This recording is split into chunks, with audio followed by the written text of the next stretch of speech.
everyone. Since this is the formal start of using this channel for ball reviews, I figured that an introduction was in order. I'm James. I've been bowling since 1999, although I did take a hiatus during and just after college. My average is usually in the low 230s on most house shots, including bowling on travel teams for both the Bowling Federation and the Underground Bowling Association. And I'm usually a threat at most singles tournaments in the area, at least on house shot. I'm also fortunate enough to be a part of the Storm Products family through the end of 2020. I earned this opportunity by winning a singles event at UBA Battle Bowl in summer 2019, which got me into a doubles match against Pete Weber and Kyle Troop. My partner, Dougie Heron, and I won that match, and the reward was a chance to join the Storm family, and here I am. Luke Rosedal and I did a live stream talking about this in summer 2019. Check that link out in the description for more information. My offhand stats are around 20 miles an hour and a 500 rev rate, medium axis rotation with a decent range of adjustment, and fairly low axis tilt. My positive axis point is 4 1/4 inches right and 1 inch up from my center of grip, and is the reference point for all my layouts. Most of my competitive bowling is done on house shot, so I've configured my arsenal with this in mind. I also try to take a slot-based approach to arsenal building, so let's take a look at those slots and what's in them right now. First up is a Storm Physics, drilled at 55 by 4.5 by 70 and with a small weight hole down by the thumb. This is my default layout for asymmetric balls, and this setup gives me a lot of created friction and a strong roll through the pins. This ball is my favorite sanded asim of all time. It creates a lot of friction for when you need to chew through some oil, but also has enough downlane responsiveness that it's got a much wider range of usability for me than anything else in the category. I also recently shot my career high series of 856 with this ball, so it's definitely a favorite. Following the Physics is a Storm Phase 2, drilled at 55 by 4.5 by 35 and with a 2000 grit surface. As you can see, this puts the pin above my bridge, which is my go-to layout for symmetrical gear.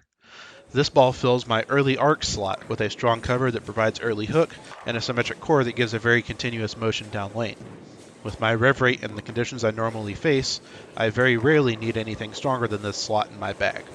This ball is also old reliable for me and is my first ball out of the bag when in a new environment. Next up is my Rotogrip Halo Pearl. This ball is at a very light 4000 grit surface and is drilled at 55 by 4 3/4 by 55, which puts the pin in my middle finger. A shiny asymmetric like the Halo Pearl is a very unique reaction, much easier through the fronts than my sanded equipment, but also significantly more responsive than my shiny symmetrics. When I need a ball to glide through the fronts and make a big turn down lane, something like this can make quick work of the situation.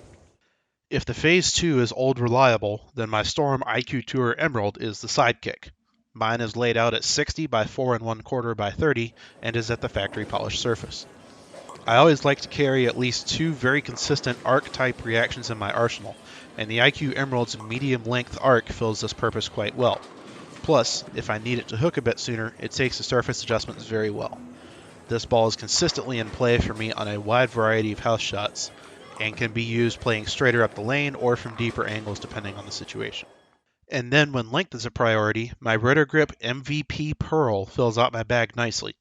It's laid out at 55 by 4.5 by 35, the same as my Phase 2, and I've hit it lightly with a 2000 grit pad. This ball absolutely excels when I need more length and response than what the IQ Tour Emerald provides. It's a medium-long ball with plenty of punch, but also rolls very heavily through the pins, and as long as it sees enough friction, it will recover from pretty much anywhere.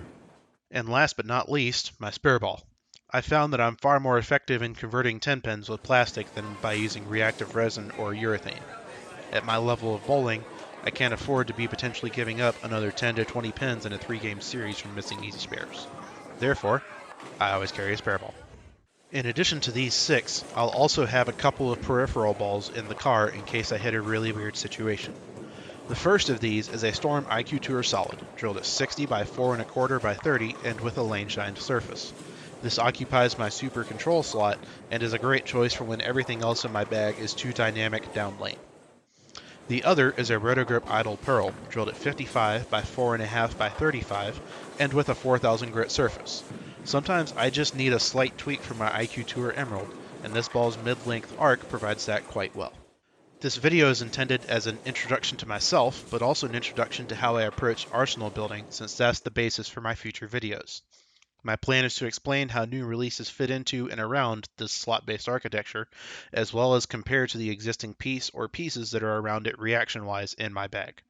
I'm a huge fan of the slot-based setup because it provides a distinct purpose for each part of my arsenal. These defined roles then simplify the decision-making process to simply choosing the best ball for each slot. I've got videos in the works for all 3 upcoming releases from Storm and Rotogrip, as well as hopefully covering a few recent releases as well. Let me know in the comments if you have any questions, and don't forget to go bowl up a storm.